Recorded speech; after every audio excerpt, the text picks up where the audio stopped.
Sáng đi thông đông mong này. Ô sáng đi lấy lạc đo lượt tiếc đúng không? Lạc đúng không sáng đi này, nó mưa ấy này. Trồn mưa cái trọ mưa ấy nan đây không biết thế này. Ấy da khơi cái trọ đi đồng chạy với trâu không mong lớn. Bạch tịch cho hơi. Rồi trong lang tam hôm nay nè. Cô đi vì lang lượt tia nó vì trong tới đây lượt tia là vì trong tới là phục. Nào đó lượt tia này. Đó lượt tia mà bố đó lượt tia mà bố luôn. Bây giờ cô lang đó lượt tia mà bố nè. Cho tia. Cho tia đi chơi mai lo.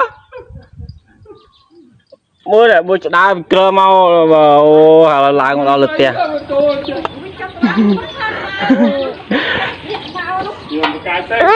Trâu thôi flog. Trâu tia chơi mà. Việc này là bay đi anh.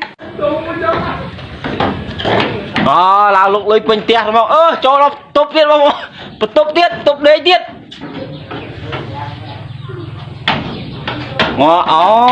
Bị vợ. Con à. Tịch cho. Này.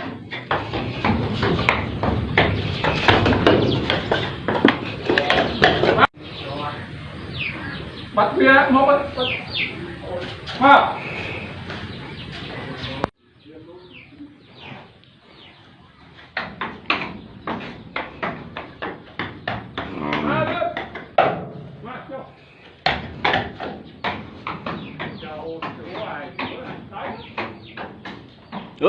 Tôi chơi nói đừng anh ơi anh.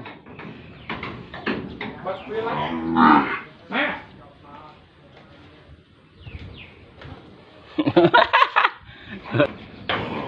Lên chọc đây.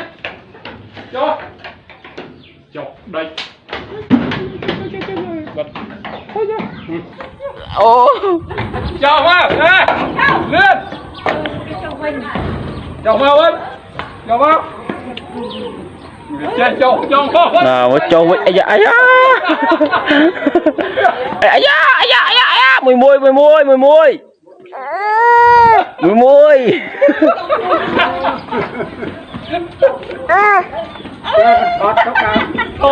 thoát rồi nè.